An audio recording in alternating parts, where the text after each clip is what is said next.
हम आइ एकटा 10म दिनक कथा लऽ कऽ उपस्थित छी। कार्तिक के जन्म। एक समय महादेव गौरीक संग संभोग करबाक इच्छासँ निर्जन वन में गेलाह। ओतय ओ सुगंधित झाड़ी में संभोग करय लगलाह। महादेव संभोग में एतेक लीन भऽ गेलाह जे हुनका सब किछु बिसरि गेलनि। संभोग करैत करैत बहुत दिन बीत गेलनि। देवता लोकनिक एहि सँ चिंता होमय लागल।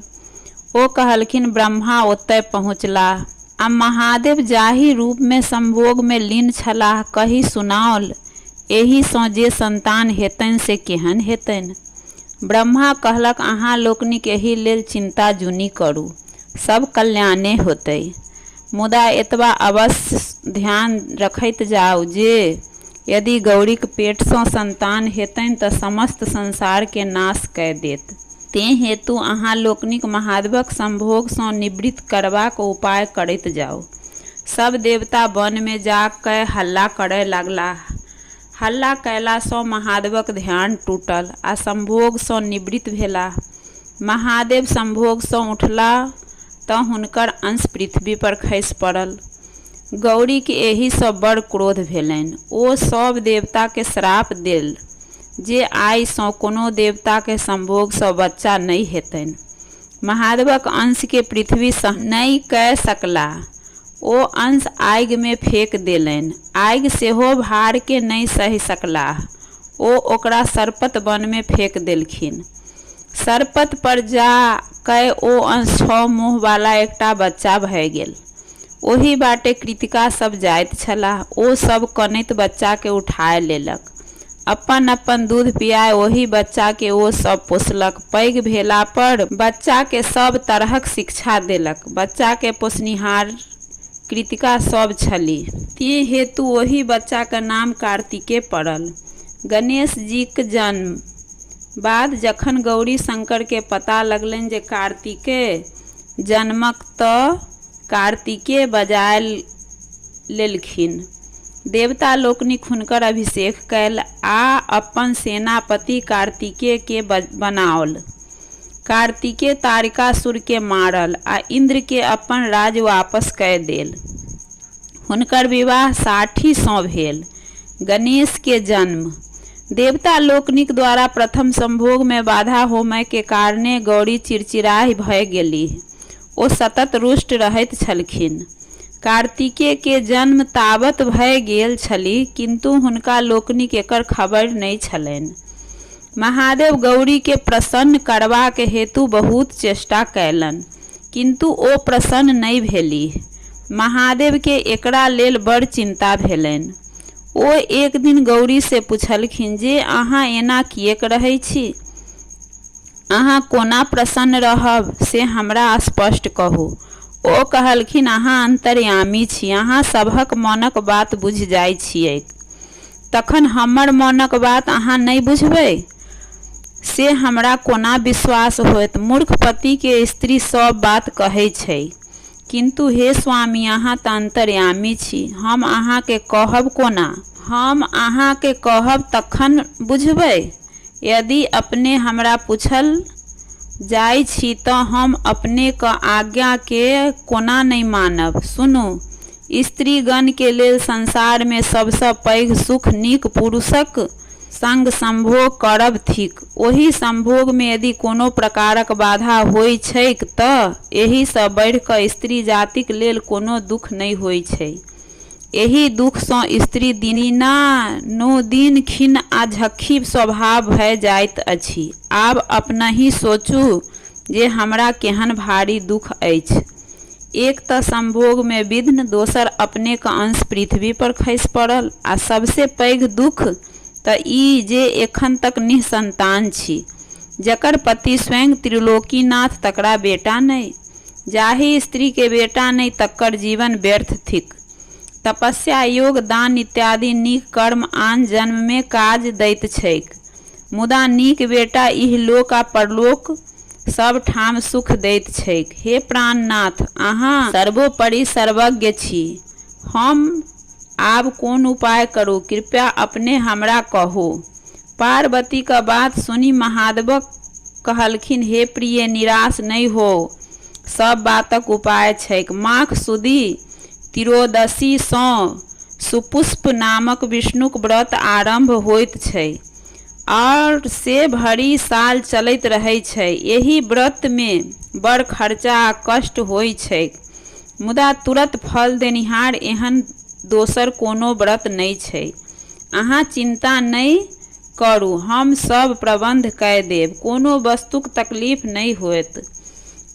गौरी प्रसन्न भय अगिला माघ सँ सुपुष्य व्रत आरंभ कय सब विधि समाप्त करय। व्रत समाप्त कय गौरी महादेवक संग कैलाश के एक सुंदर निर्जन स्थान में सुख विलास करय लगलीह। जखन महादेवक अंश खसबाक समय भेलनि तखन भगवान विष्णु एक बूढ़ तपस्वी ब्राह्मणक रूप से ओतय गेलाह आ हाक पाड़ऽ लागल, परम पिता महादेव आ जगन माता गौरी, अहाँ लोकनिक कतय छी?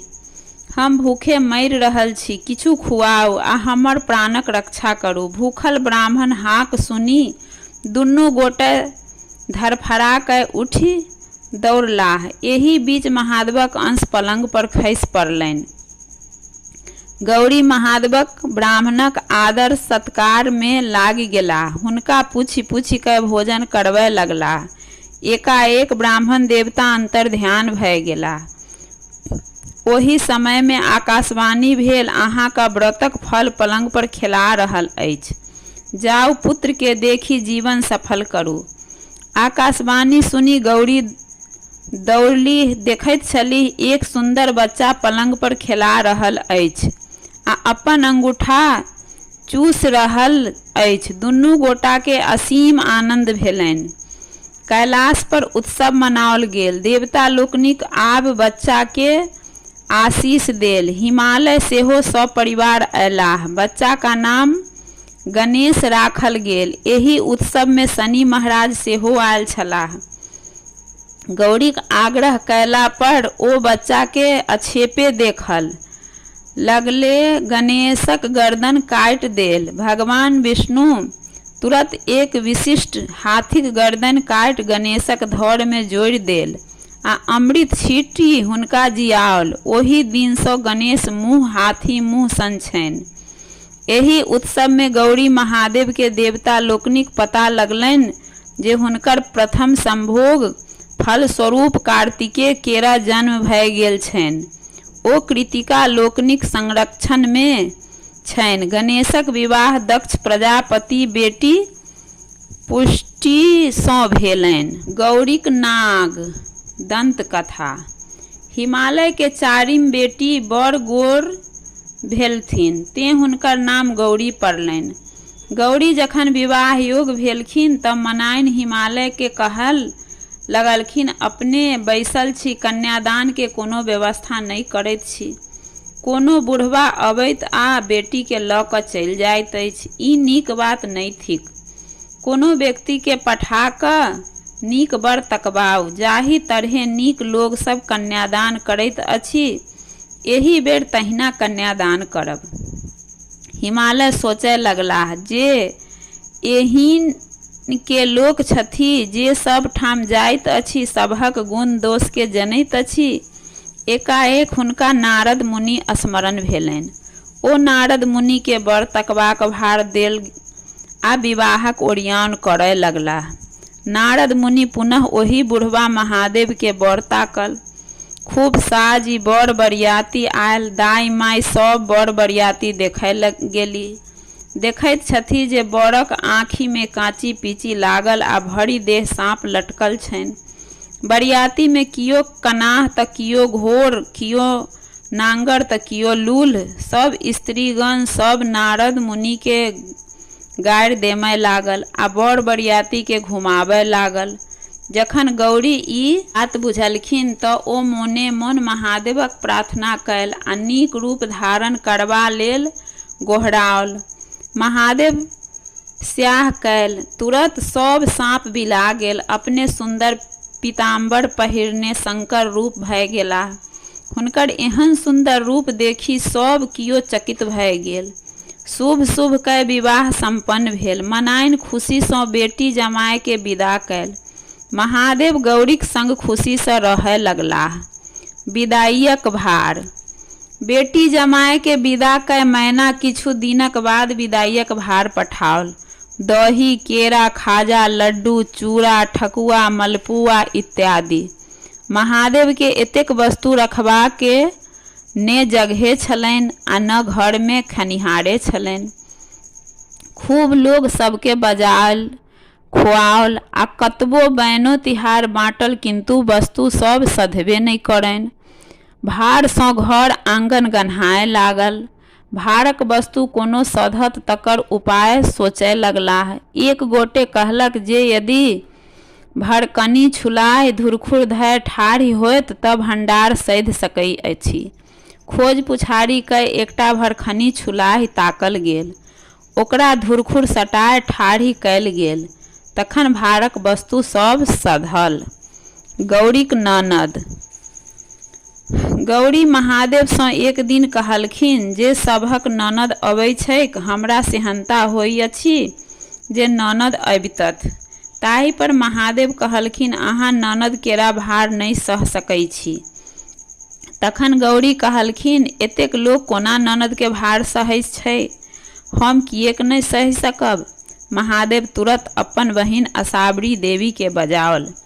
असाबरी देवी के पैरे में बेमाय फाटल छलनि। ओ हंसी ठहक्का में गौरी के ओही बेमाय में नुकाय रहलखिन। ओही बीच महादेव आंगन अयलाह। गौरी के ताकल, किंतु गौरी नहीं भेटलनि। गौरी बेमायक भीतर में कनैत छलीह। महादेव अपन बहिन असाबरी से पूछल अहाँ का भाउज कतय छथि।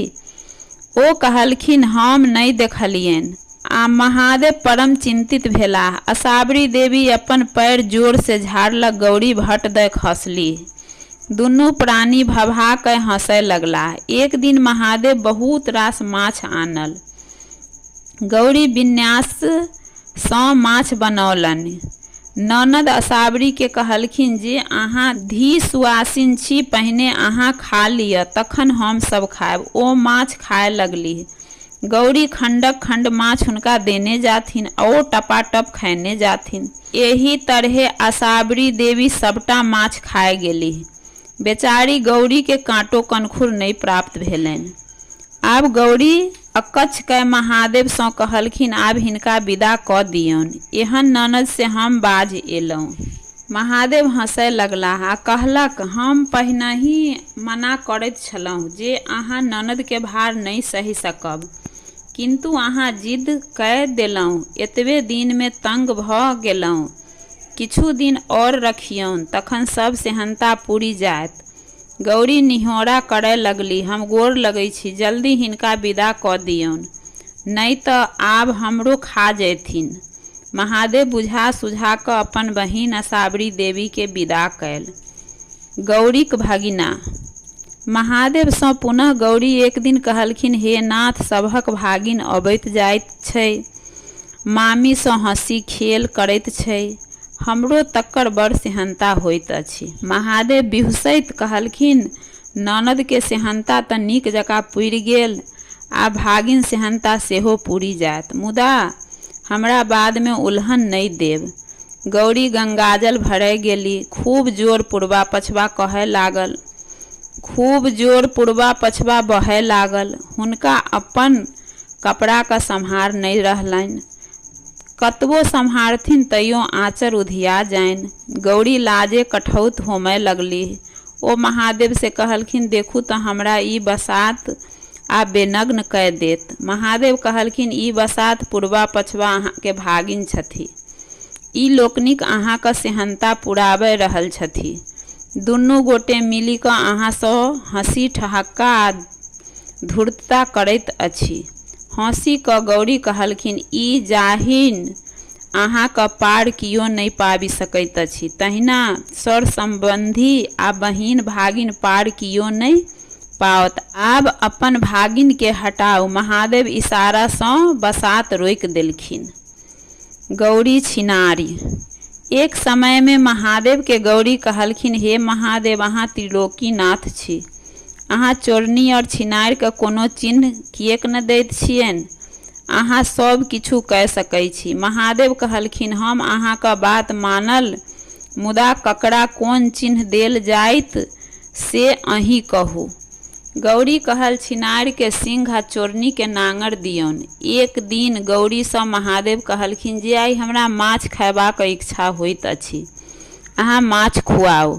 गौरी माछ लाबय गेलीह। मल्लाह टोली में माछ नहीं भेटलनि तऽ ओ धारक कात विदा भेलीह। ओतय महादेव स्वयं मछुआरक रूप में माछ मारैत रहथिन। गौरी मछुआर सँ कहलखिन, हो मछुआर, माछ छौ, की भाव देबहक? मछुआर कहलक, आइ हमरा बेचबाक नहि अछि। यदि अहाँ के माछ लेबाक बड़ खगता अछि तऽ हमर मोनक बात पूरा कय दिअ, हम मंगनिये में माछ दय देब। ओ अनुचित बात कहलखिन। गौरी असमंजस में पड़ि गेली। माछ कतौ नहीं भेटलनि आ महादेव के आइये माछ खयबाक इच्छा छलनि। ओ हुनकर इच्छा पुरेबाक प्रयास में छलीह। एही बीच गौरी के माथ पर सिंह उगि गेलनि। ओकरा कतबो झपथिन ओ बढ़ले जानि। महादेव हंसैत बजलाह, आइ तऽ अहाँ देखार भऽ गेलहुँ। गौरी लजा गेली। ओ कहलखिन, हे महादेव, अहाँ पार के पाबि सकैत अछि जे हमरा से कराबी। गौरी चोरनी। एक दिन महादेव हड़बड़ायल अयलाह आ गौरी से कहलखिन जे हमरा जल्दी से भोजन कराउ, बहुत आवश्यक अछि। ओही समय में गौरी दीर्घ शंका लागी गेली। कतबो रोकलखिन किंतु नहीं रुकलनि। ओ शीघ्र ओही शंका सँ निवृत्त भऽ ढाकन सँ झाँप देलनि। महादेव झाँपल वस्तु के देख कऽ गौरी से पूछल जे चोरा क की रखने छी? गौरी लाजे कठौत भऽ गेलखिन। ओ की कहलखिन, किछु नहीं फुराइ छनि। गौरी के एही बीच बड़ पैघ नांगर लटकि गेलनि। ओ परेशान भऽ कहलखिन। अंत में ओ महादेव के कतेक उचित विनती कयलखिन, हे महादेव, आब अपन भाभट समेटू। हम जे किछु अहाँ के कहैत छी से हमरे पर बजारि दै छी।